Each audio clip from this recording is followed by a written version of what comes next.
Get your tickets now for the Dog Stars. It's no surprise how fast civilization can disappear.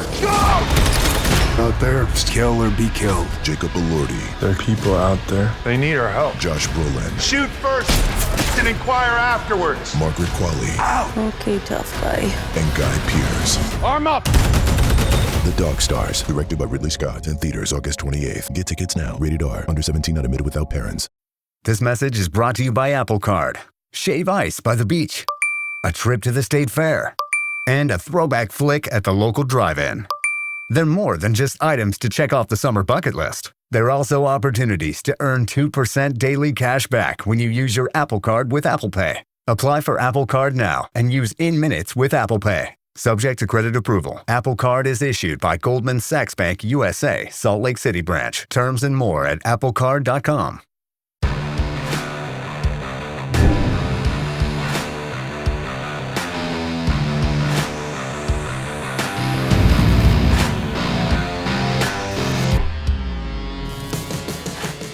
And what that means is I want to be part of those higher divisions now, starting being literally the founding mother of flag football. I started the first NCAA Division III team here at Eastern that has now fostered the way that NCAA Division I is going to be opening it up in this next year and the year after and the year after. So when those teams come to fruition, guess who they're going to call? Hopefully me. I really, really want to work at the highest level of flag possible. Welcome to Football IQ on the Coach and Coordinator Network. This series is about a part of football that matters as much as anything we do as coaches, and that's football IQ. We spend a lot of time talking about scheme, technique, drills, and game plans. But at the end of the day, the players who separate themselves and the teams that play the fastest are usually the ones that understand the game at a deeper level. They can recognize structure, process information, anticipate what is coming, and make better decisions in real time. That's becoming harder to teach. Players today see a lot of football, but they often see it in clips, highlights, and short segments on social media. They're watching plays, but not always learning the game in full context. That's why we wanted to build this series. With Football IQ, presented by American Football IQ, we're going to talk with coaches and teachers of the game about how they develop smarter players, how they train recognition and decision-making, and how they help athletes truly understand what they're seeing. If you want to help your players see the game more clearly and play with more confidence, check out our partner, American Football IQ. They're building tools and resources that help players, coaches, and parents grow their understanding of the game. The link is in the show notes. Let's get into today's episode.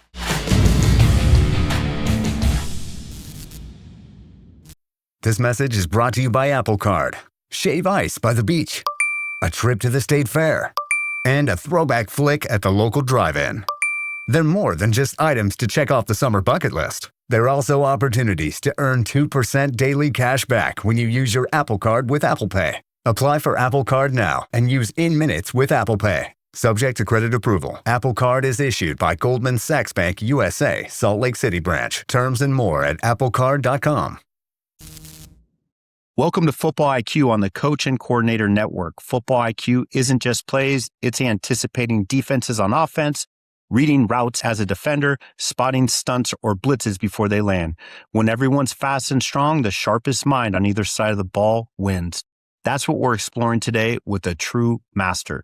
Joining us, Amanda Ruller, head flag football coach and tight ends coach for the 11-on-11 men's team at Eastern University. Originally from Saskatchewan, she's coached at the college and professional levels in both the U.S. and Canada, including stops as running backs coach at Central Washington University and Bill Walsh fellowship opportunities with the Seattle Seahawks and Cincinnati Bengals. She also worked with the Saskatchewan Roughriders and has coached running backs for Team Ontario. A former Team Canada running back with a strong athletic background in bobsled and Olympic lifting, Amanda brings a unique perspective to the game. Amanda, thanks for coming on. Did I miss anything on that long intro? That was perfect. The only thing, which is exciting. Just to add to all those lists of accolades is this summer I got to work with USA Football. So we got to do, I got to be the head coach of the Select Bowl for USA flag football for the U23 women's team, which was awesome. And then I got to do an accelerator camp with quarterbacks and wide receivers with USA Football, which was amazing. So excited to work with them. That's awesome. I saw some social media about that, some clips about that.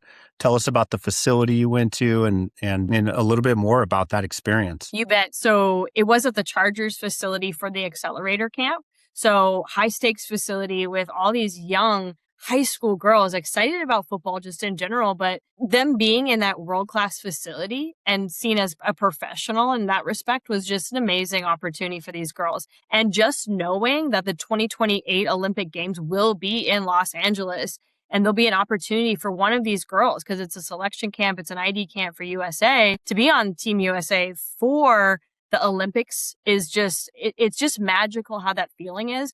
Because I know firsthand what it is to be a national team member playing for Team Canada tackle. I just being part of that for now flag, like with USA to ID these individual athletes was amazing opportunities. Girls have so much potential. And I'm kind of jealous because I wish there was flag when I was younger, because I would be just chomping at the bit for an Olympic spot. Yeah, I think about that every now and then. You come across people that, a little bit down the road and they miss that opportunity. And you just wonder, the people that would have gotten into the sport and fallen in love with the sport. I have the opportunity to work with young ladies across San Diego County, and it's been awesome. It's been a breath of fresh air, seeing new blood in the sport and really creating a passion for the sport. So I understand what you're talking about there, and it's awesome. So you've had a lot of experiences. You've been in a lot of different places. I got some core questions I want to ask you, but just thinking about where you've been, out of those two pro experiences doing the Bill Walsh Fellowship, what were those like, and what were some highlights from those two experiences? You bet. I would say the number one thing for me was just understanding a perspective of what it takes to be a true head coach. So I will say I was lucky to be able to work with the amazing Pete Carroll at the Seattle Seahawks for that Bill Walsh opportunity. Learning and understanding the way he put energy into practice and team meetings and games. It was a truly interesting experience, because I did read his book before I went. It's called Win Forever. And everything he said in that book, he put into practice in front of my eyes. And it was a true masterclass on how to be a head coach. I never thought, just being myself and looking at the landscape of football, that I could be a head coach one day. I'm like, my goodness, where is this going to take me? And when I saw there was an opportunity with flag football to be a head coach, I was like, I now have the understanding of what it takes to be a head coach. I am going to apply for this in 2024. But it was magical because every fiber of the game, he was so meticulous about, even with his team meetings. There was always a theme and an energy and a presence about it. You ever watch the show Oprah? When the audience is getting excited, that was every team meeting for us. Like when we would get there, people would clap their hands and start cheering. And he would always have like a different sport on the screen, like basketball or baseball or just something to get the team hyped up. And we would always start off like that fall camp kind of coming in, or that fall camp basket, like offense versus defense. And one time they called on me. It was me versus Travis Homer to do a basketball shoot off. And I won up by 1 point. So that was exciting to see every ounce of energy he had to just welcome everyone, make them all buy in. Like when you went to the team meetings, there was a Seahawks logo above each door and you had to tap in before you got in. Just meant that you were locked in, ready to learn, ready to get educated. And you could see the team follow him with every single step of the way. And I was like, I'm going to bring that to any program that I go to. I love that. When I finished undergrad, I went and worked with a number of different college programs for their camps, and USC was one of those. And it was during their glory years. Pete Carroll was a head coach, and I remember being a young coach sitting in the auditorium, and he tells all the coaches, he says, okay, this is the time where you're going to get up and tell everybody in the room why you fell in love with football. And I was getting nervous. And I was sweating. I remember sitting in that chair and thinking about, what am I going to say? The Steve Sarkisian's in there, Lane Kiffin's in there, Ken Norton Jr.'s in there, all these all these guys are in there that I looked up to. And so anyways, the first guy volunteers and he starts talking about 10 seconds into it. Pete cuts him off and, throws a couple expletives in there just as, for fun humor. And he's like, we don't care about that stuff. We're here to go 100 miles an hour. We're here to treat everybody like a Trojan today. Every single kid's going to experience what it's like to be a Trojan today. We're going to make mistakes fast if we're going to make it. You know what I mean? It was just one of those icebreakers where, he just he just shot just a bunch of energy into the room. So I know I've experienced a little bit of what you just talked about. That's awesome. 100%. And I love that you said that because that's the exact meticulous energy that he brings to the table because he knows, okay, I want to go here with energy. What do I need to say? And just those little pranks and those little jokes, I experienced those firsthand. And I was just like, this invigorates me. This brings energy into people that were maybe not paying attention. And they're, older guys, right? Or some of them are younger, but you have some guys that are in their 30s. How do you motivate those guys, right? By doing these little things to make sure that they're locked in and paying attention because you could get pranked at any moment around Pete Carroll. Yeah. Ralph Waldo Emerson talked about enthusiasm and I'm paraphrasing, but he said nothing great can be accomplished without enthusiasm. And I know Coach Carroll is attached to that. So that's awesome. I'm glad you've had that experience and you have those specific anecdotes that you could take with you and make them your own. I think that's fantastic. So Amanda, you've been a bobsledder. You're a weightlifter. You have a pretty unique background. Early on in your development as an athlete, what kind of took you to that place to become a coach one day? What triggered early on for you? You bet. So honestly, it was I did athletics as long as I possibly could, and I could have probably gone even longer. Like I was still competing in Olympic lifting and I qualified for the national championship. But I got that opportunity with the Seahawks and I was like, I'm going to go do that instead of do the national championship. So at a point you have to choose because if you start coaching, and what got me into coaching really was because I kept trying to be like, can I volunteer for this? And a lot of people kept saying no. Absolutely not. We can't have you here. I don't want you to do this. And that's my story. That's personal to me. And everyone probably has a different story. Just I couldn't figure out why I didn't belong. So I started coaching people for free. Like I said, please, can I bring up my equity? Right. And that's fair. You know what? I was a nobody.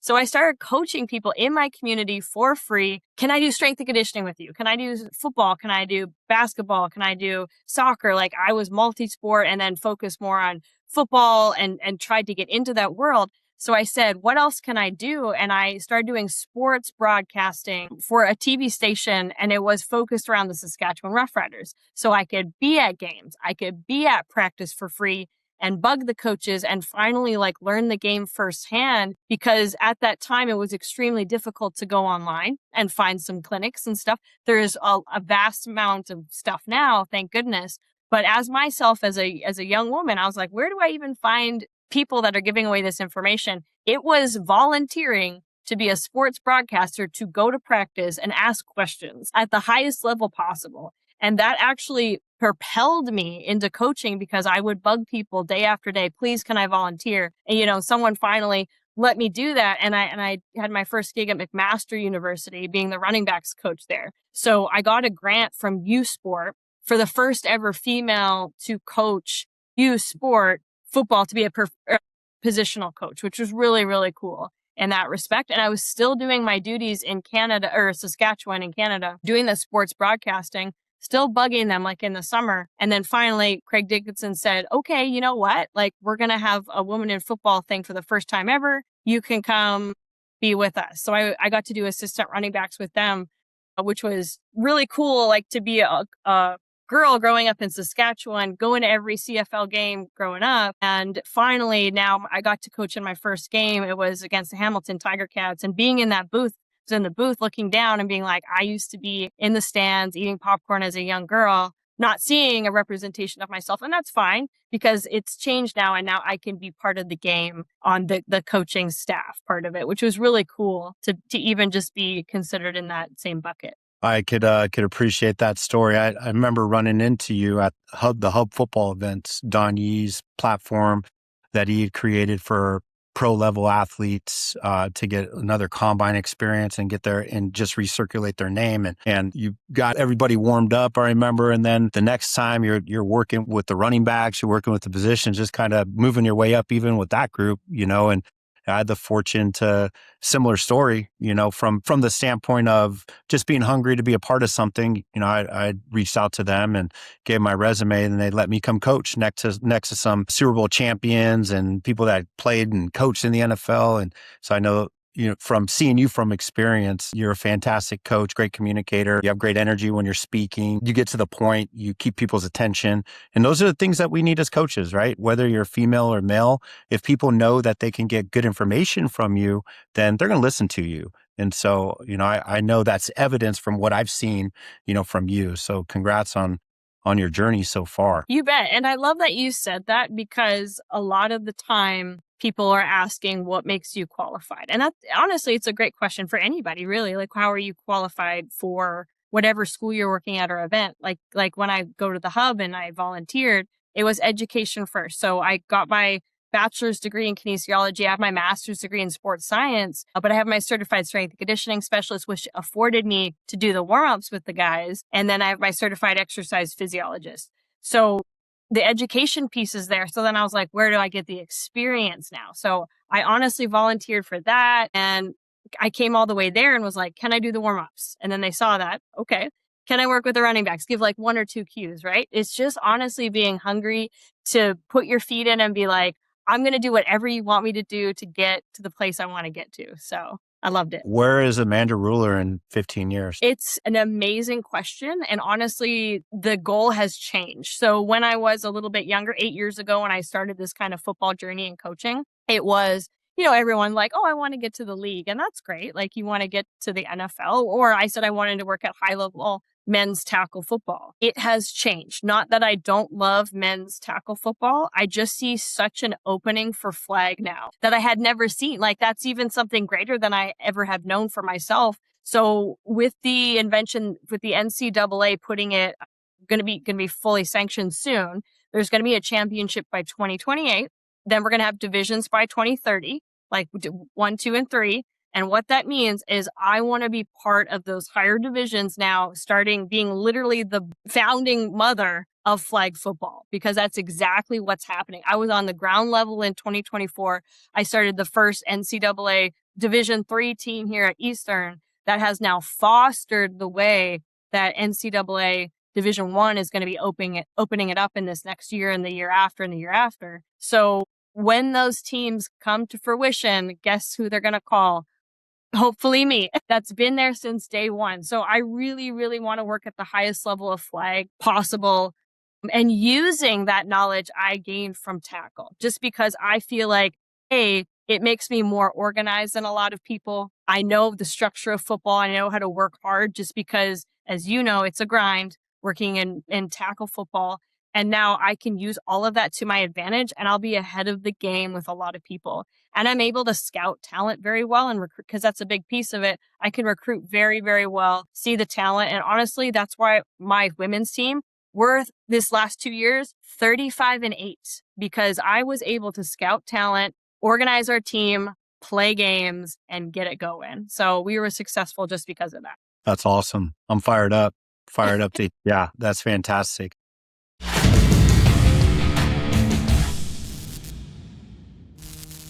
Today's episode is presented by American Football IQ. One of the biggest challenges coaches face right now is this. Players are seeing more football than ever, but they are not always learning how to understand the game in full context. They watch clips, they see highlights, but they don't always learn how to recognize coverage, identify fronts, understand leverage, or connect what is happening before and after the snap. That is why tools that help teach football IQ matter. American Football IQ is built to help players learn the game visually through flashcards that train recognitions, coverages, fronts, protections, gap control, the kind of things players have to see faster if they want to play fast. This is not just about memorizing terms. It's about helping players recognize patterns quicker, process information faster, and play with more confidence when the ball is snapped. So whether you're coaching quarterbacks, skill guys, linemen, or just looking for a better way to teach the game, check out American Football IQ and see how they are helping players build real understanding that carries to the field. You can start with Volume 1 or get the full bundle at AmericanFootballIQ.com. There is also an online community that can be accessed on the AmericanFootballIQ.com website, where each flashcard has a video explaining it in more detail with film. Play fast.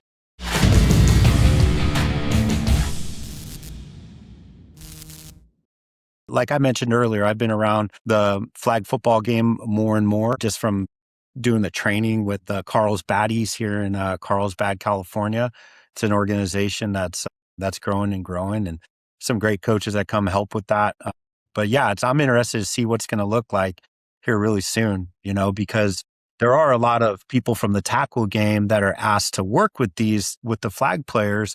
And I know the flag is going to become, it's going to start growing and morphing. There's going to be, specialized way that you prep these people for flag. Right now, I think it's a blend and a mixture of the 11-on-11 game, and people only know what they know, right? And as you get more knowledge and you have more information, it's going to be interesting how it grows. Like even watching drills, with tackle football, when there's a ball carrier with the ball, we're always talking about 5 points of contact or protecting the ball in traffic, right? And with flag football, that doesn't exist. And it's just like, wow, the movement that exists, like when you're trying to elude somebody so they don't pull your flag, and like where you're holding the ball, there's some differences, but there are similarities. Like what are some of the similarities that you see between the 11-on-11 game and the flag game right now, 7-on-7 flag game specifically? Yeah, and I'm glad that you asked me, because I am our coordinator for flag. Like, I'm our OC, so I have that offensive mindset in this respect, and things that are similar because that I can take from game to game. And we're 7v7, and it's like NCAA rules, NAIA rules, so it's college rules flag football. So that being said, you have the rusher is 1 yard off. You have the quarterback can run, like there's no run zones and that kind of stuff. That's a little bit different from the IFAF rules. So with that being said, it is more similar to tackle than the 5v5 flag, right? So yeah. I can be really creative. I can have different types of motions and jet sweeps and different run games. We can have like technically inside zone, because you can have like a blocker as long as they're like losing ground before the line of scrimmage, and you can have downfield blockers past the line of LOS. And I really like that I can get creative with my offensive plays and calling. So that's very similar. Things that are simpler for pass game, you're going to have flood, mesh are my go-tos. You're going to have smash. So those concepts are very similar, and you'll see them time after time throughout the game. And those are my bread and butters because they work really well. So it's just distinguishing those different concepts from the 11-on-11 game can be put into my stuff, and what can I use? And those are some of the similarities with the rusher, right? We can still work with our defense and our rusher, like getting past, like still you're going to work on the same fundamentals, right? Getting past those blockers, getting to the quarterback as fast as they can. I know it's different now. We're not sitting up like tackling them, but they have to get to that person as fast as they can, and sometimes break down in space. So we're still working at run fits, tracking the quarterback, all those different things you'd get for a defense with 11v11 game. Like, we're doing those type of drills. Just at the end, we're just pulling the flag instead of tackling. And talk to me a little bit more about the blocking in flag. So, I know there's a whole right of space, and it's similar to basketball, right? But teach me as if I'm a 5-year-old here. Like, how would you block in flag football? Yeah. So let's just say, because sometimes our running back could be our hybrid blocker. So we could even have them on the run, or they could be the blocker. So you cannot impede the rusher with your hands. You have to impede the rusher with your framework of your body. So we want to have our hands by our sides or behind our backs, but we can't chicken wing out. So that's really important, just in case we get a penalty, right? Because we can't do anything under center as a quarterback, but you can snap to someone 2 yards off. So you could trick someone, which I do, and I snap to our hybrid running back, and she actually just runs it in on goal line. So as the blocker, You want to already kind of start off the line of scrimmage and start with your hands behind your back. You don't have to indicate that you're blocking, but I just like them to do that just so they can get in the position so they don't get a penalty. But they have to be losing ground before the line of scrimmage. They can't be going upfield, right? But let's just say if you're a receiver on the end and I'm doing a screen or something, you can step past the line of scrimmage, get downfield, and you can stand in front of someone. You have to be 1 yard off. And it has to be almost like a moving pick. Like you can be moving your feet like in basketball, but you have to have create that distance between you and that person. And you can't touch them. You can't bump them with your chest. You can't get in front of them. It has to be a yard. So sometimes the refs do get picky with it, but you can block downfield. Yeah, there's some subjectivity there, like in regards to how you police it.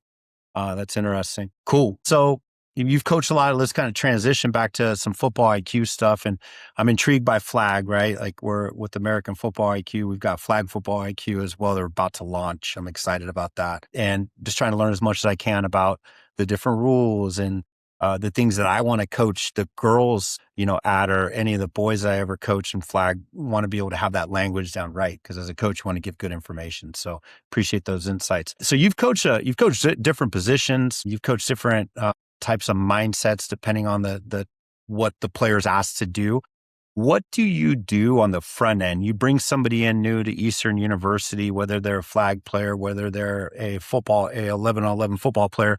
What do you do to test their football IQ? So I think the first thing, like I've been an athlete my entire life, and I know sometimes it is, tough to articulate to a coach right away. So if I do bring them in, I say first and foremost, you break the ice by saying like, how do you want to be coached as an athlete? Because it makes them feel comfortable. It makes them feel heard and makes them have some sort of autonomy. So after you've done that and kind of hear them out, then I'll even just say, so like, what's your favorite part about football? And if it's the tackle, they'll usually say physicality, which is great. You want to hear that. So then I'll start saying, what are some of your favorite plays? Like, and I'll even do this with the girls. What are some of your favorite plays? Or like, what do you guys like to do on defense?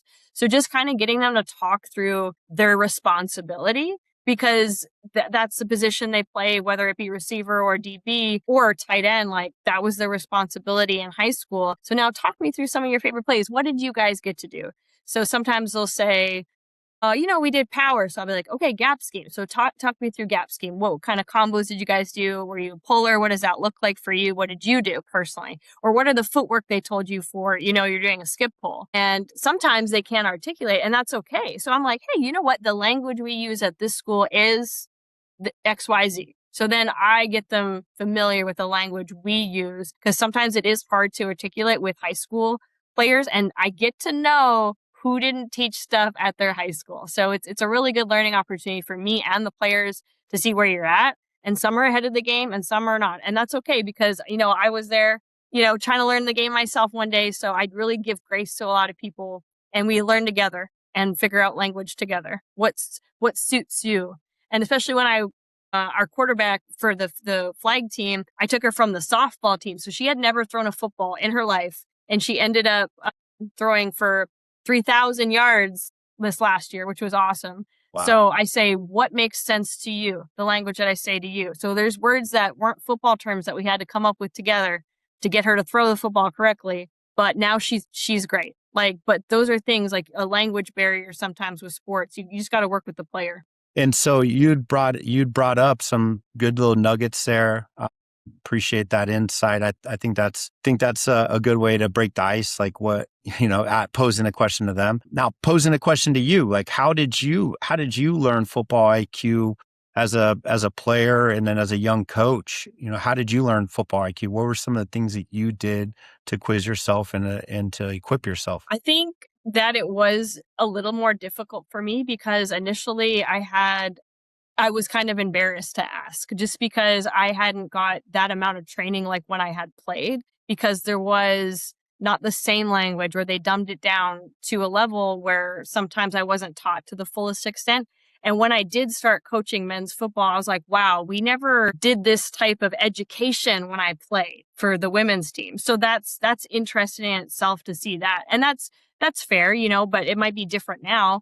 But that was like 10 years ago. So I asked a lot of people that I felt comfortable with, like some really elementary questions like, hey, what are some drills I could do? Or like, hey, what does this mean in the play? Like even just reading the play, like when I first started, so many questions that now like the kids ask me and I'm like, I was right there. I was right with you. I understand. So honestly, just sitting with other coaches and getting to know them and talking with them and asking the questions that maybe you're not confident in asking like a group of people, like, cause sometimes you're in that spot where you're at a clinic and they're like, any questions? I'm like, I don't understand anything that went on. And I remember there was like a CFL, like Zoom, like over COVID and stuff. So I kept going into these Zoom meetings and listening and listening and listening and not understanding. And then one time it clicked for me, like combos and stuff. I was like, oh my gosh, I get a line now. So just studying other positions, me studying defense really upped my knowledge about offense, me studying O-lines upped my knowledge about running backs, because it just honestly goes hand in hand. So that's one of the biggest things I did, was just listen to clinics, listen to people, and ask some questions privately. Oh, that's great. Yeah, I could relate to a lot of that, right? Like you don't want to, especially in this ego-driven sport.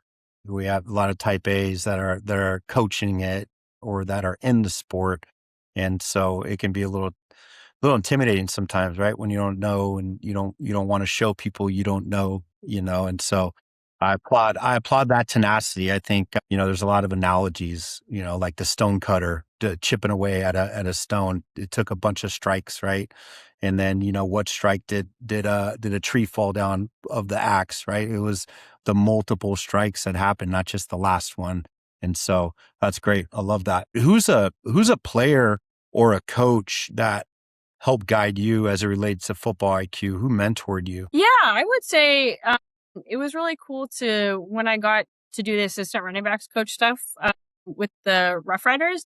Kelly Jeffrey was somebody who was the running backs coach at the time, and then he became the OC the next year. He's somebody that made me feel comfortable in that space to ask questions to. And not a lot of people were that kind to me. And that's okay, right? Because he was. And it got to the point where I was always just like asking questions to him, like, hey, like, even when after that I had got an opportunity at the Seahawks, I called him and asked questions. I was like, it's not like this is what they're doing. Like, I don't quite understand. Can you please walk me through this? So it's really cool to have like mentors and people that will walk you through things that you can call on and ask questions to, that will not judge you at all, because in the same respect, they are just learning and still, and they're going through the journey the same as you. So I do respect people that help me that way. And even me asking the running backs coach at the Seattle Seahawks, Chad Morton, him and I got along so well. It was great. Like, I helped his kids with track and field while I was there, and he helped me with football. Like, we would do study sessions just on like running backs and things and different ways for footwork and how to do drills. And he gave me hands-on opportunity. He let me run the drills after a while. And I was like, I can't believe I get to run drills with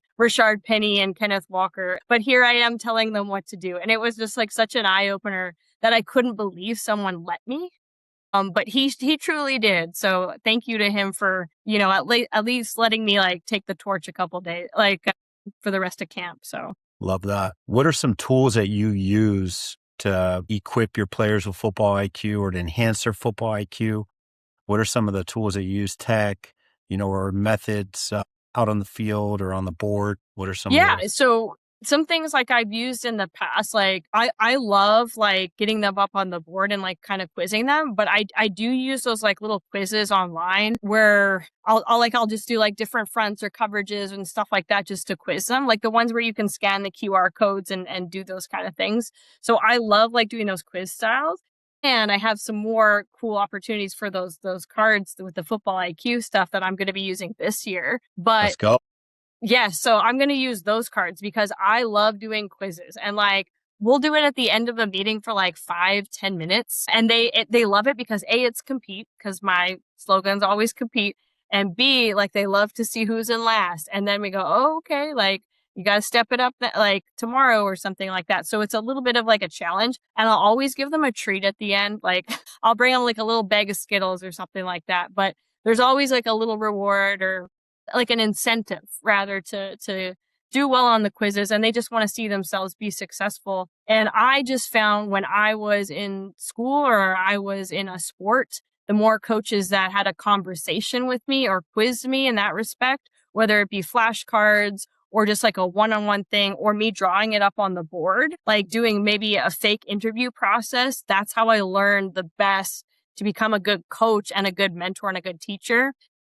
Because even when people were quizzing me, okay, you have to do an interview with that team coming up with Central Washington. Wow. Okay, draw me up your favorite run game. And I'm like, okay. And I was kind of nervous, but I learned it to a T over and over again with coaches going, no, stop, start again. No, stop, start again. No, stop, start again. That's wrong. That was my favorite thing. Honestly, drawing it up, going on over and over and over again. Do you ever record yourself and then going back and you like your installs, record your installs and then go back and critique yourself? I do. And I am my worst critic. I think a lot of people that are highly motivated are their worst critics. So it is good to see that because then I refine my language and mannerisms and I get to the point, like you said, quicker. So I have found that slogans work for me the most. Even like as a running backs coach, like I said, C4, get 4, like C4 yards, get them. Or like, like the high end tighter, like your 5 points of contact and stuff like that. I always came up with slogans. And for even like running backs or receivers, catch, tuck, turn, knife. Like I'll just repeat the slogans just to get to the point and in their brain and get them thinking about it.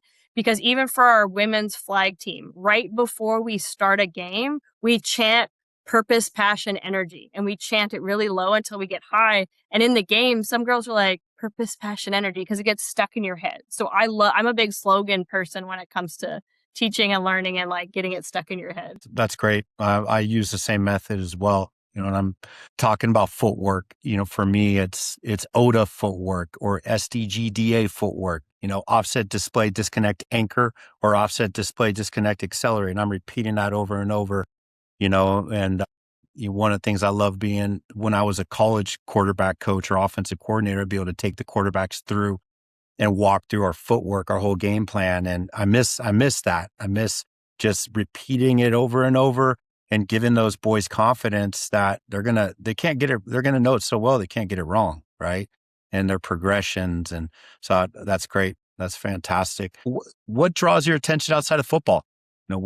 What's something we can't look up on the internet about you? Yes, great question. So I love playing Call of Duty. So I'm a big Call of Duty person. I'll get on, run Warzone.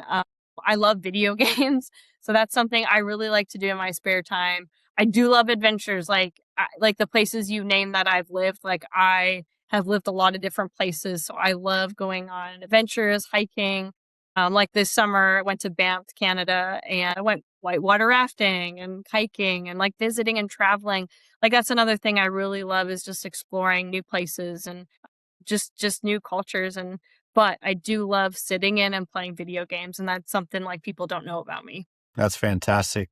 What's been your favorite place that you've ever lived? And then what was the favorite place you ever visited? Gosh, so I would say, to be honest, so I live in Philadelphia now, and Philadelphia is my favorite place just because I love the West Coast like I was in that California area. It's great. I just love the closeness that Philadelphia has to a lot of states. Like you have New Jersey, you have New York, you can be in Baltimore. I went to an Orioles game in an hour and a half. Like it's just so close to every single thing. And I can't even tell you like all the cool experiences that I've had just being in this area and the different states I've explored, being so close to things. And so it's great weather, great people, and good food. Like I've had the best food in Philadelphia. It's a very foodie place with good people and good culture.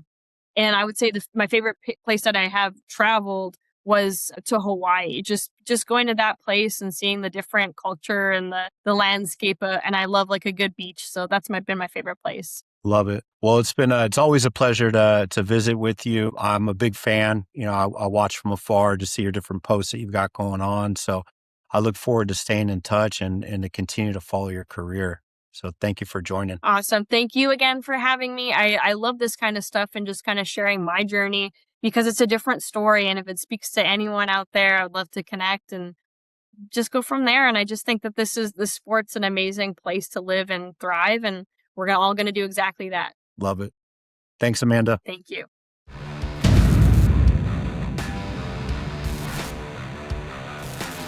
Thanks for joining us for Football IQ presented by American Football IQ. If you want to help your players see the game better, think faster, and understand more, go check out American Football IQ and what they're building for players, coaches, and parents. That's at AmericanFootballIQ.com or click the link in the description. Follow all we're doing at Coach and Coordinator Network and follow us on X at Coach K. Grabowski.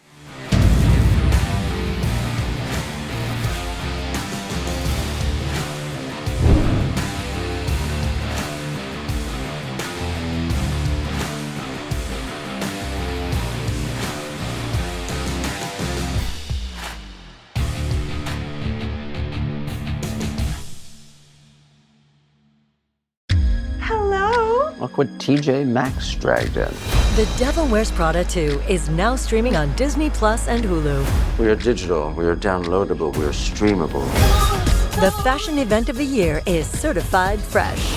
Pull yourself together, we have work to do. Critics say it's smart and witty and the perfect sequel. That's all. Get runway ready for The Devil Wears Prada 2 on Disney Plus and Hulu. Rated PG-13. This episode is brought to you by ChatGPT. Hey, it's Bill Simmons from the Bill Simmons Podcast. Have you guys heard about ChatGPT work? It's the new way to use ChatGPT for bigger multi-step projects. And when you need more than just answers, give ChatGPT work access to your apps and files, and it can create real work documents like spreadsheets, slides, and structured reports. Get started at chatgpt.com by selecting work mode, available on Plus and Pro plans.